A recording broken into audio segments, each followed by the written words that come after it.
Now we will study about the alkane and the alkyl radicals. So what are alkanes? Alkanes are basically the hydrocarbons, that are the organic compounds made of carbon and hydrogen. And the alkyl radicals are basically the group of atoms which are formed by removal of one hydrogen atom from the alkanes. Now, alkane contains only carbon and the hydrogen, and all the carbon-carbon bonds are the single bond in alkane. Now, if we are removing a hydrogen atom from the alkane, then we are converting it into an alkyl radical. These alkyl radicals are represented by the symbol capital R. So the alkyl group has the general formula CnH2n plus 1. We read before that the general formula for alkane is CnH2n plus 2.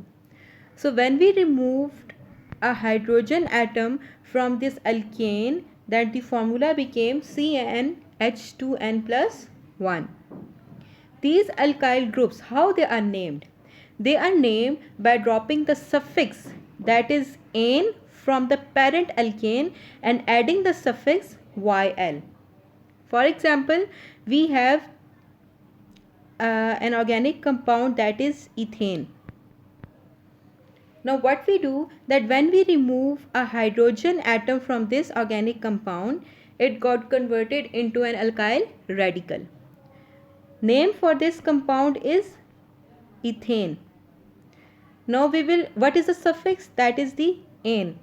We will drop this suffix and this ethane will be converted into the ethyl, because after the removal of hydrogen, this ethane has been converted to an ethyl radical. Let's take another example.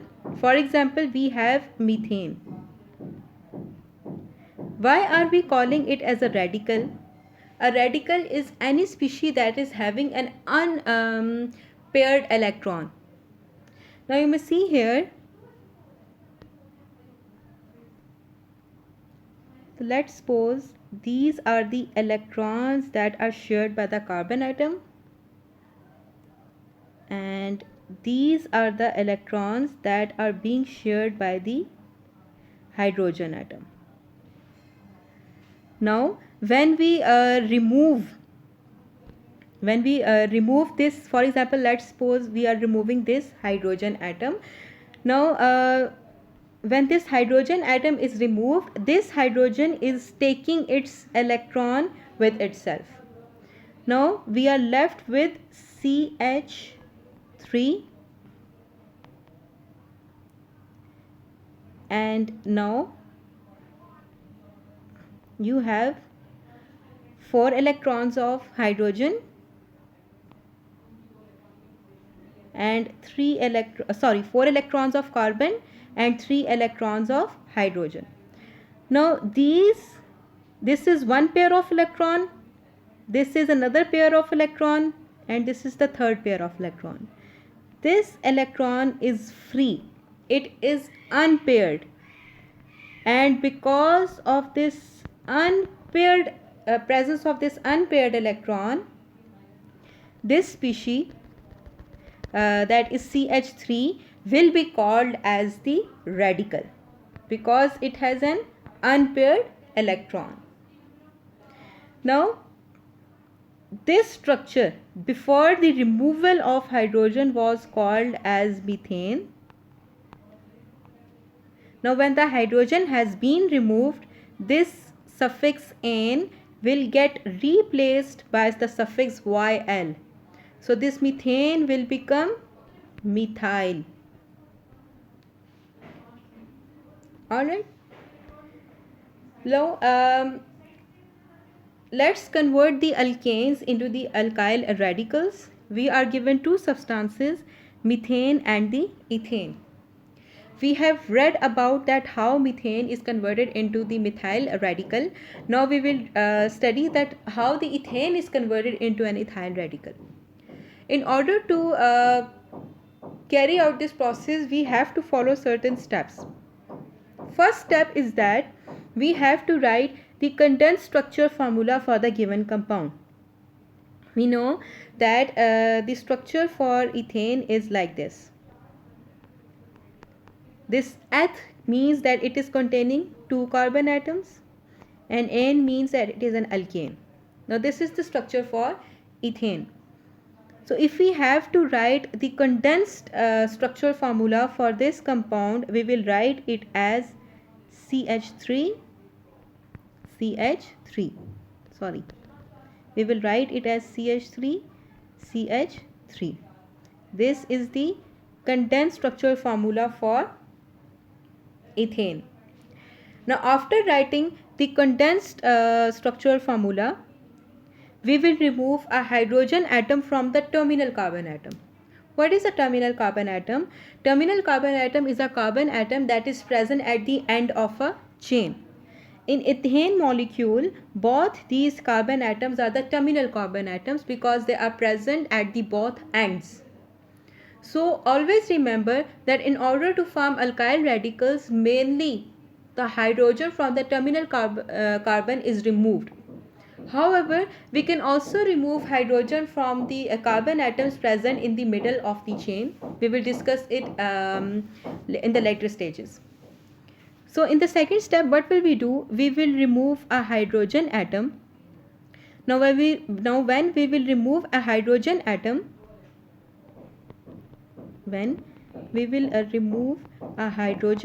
it got converted into a structure like this. Now carbon atom is forming only 2 bonds here, and it has a radical with itself. This radical is representing unpaired electron. So now we have to write the name. The name for this organic compound is ethane. What will we do? We will drop this suffix "ane" and we will substitute it by YL. So the name for this radical would be ethyl radical.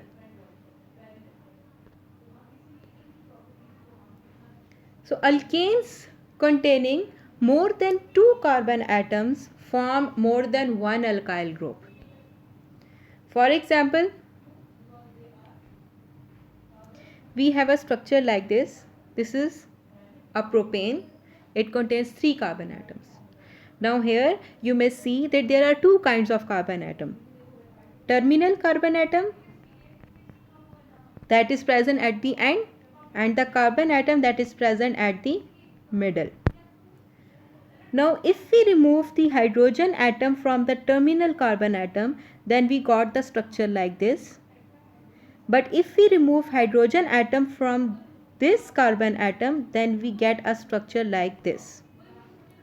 So this means that if in any organic compound, if more than 2 carbon atoms are present, then this means that the type of alkyl groups would be more than 1. This alkyl group is called as N-propyl. This alkyl group will be called as the isopropyl. Now first we have read about the alkyl radical. When we talk about the alkyl group, then it is just like the alkyl radical, despite of the fact that here this carbon atom is not having any radical or unpaired electron on this carbon atom, but a paired electron in the form of a bond. Paired electron in the form of bond. Here you may see that this bond is also representing the paired electron.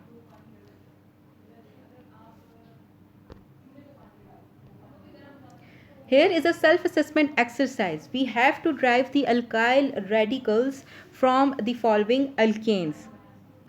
We have read about this for the structure of ethane. We have talked about this for the structure of propane in the previous slide. Now let's do it again. This is the structural formula for propane. Prop means that any organic compound is having 3 carbon atom, and ane means that this organic compound is alkane in nature. So what we will do? We will first write the condensed formula. Now the condensed formula for this would be CH3, CH2, CH3. Now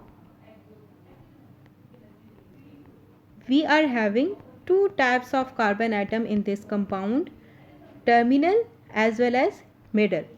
So if we are removing the hydrogen from the terminal carbon atom, then the propyl radical would be written as CH2. You will put a dot on this carbon atom. This dot is representing unpaired electron. CH2, CH3. Now this is called as propyl. Alright, this is called as N-propyl radical. Now if you are removing hydrogen atom from the middle carbon atom, then the radical would be present on the middle carbon atom, and while naming this radical we will use iso, and the suffix "ane" in the propane would be substituted by the suffix "yl". So the name for this radical would be isopropyl. Now similarly, let's do this for butane. In butane we know that there are 4 carbon atoms. Alright. Now after writing the structural formula, we will write the condensed formula. Now the condensed formula for butane would be CH3, CH2, CH2, CH3. Looking at this organic compound, you may see that this organic compound is containing terminal carbon as well as the middle carbon. Now hydrogen atom may be removed either from the terminal carbon or from the middle carbon. Now if the hydrogen atom is removed from the terminal carbon, then the radical would be placed at the terminal carbon, and we will write it is like this. This radical would be called as N-butyl radical.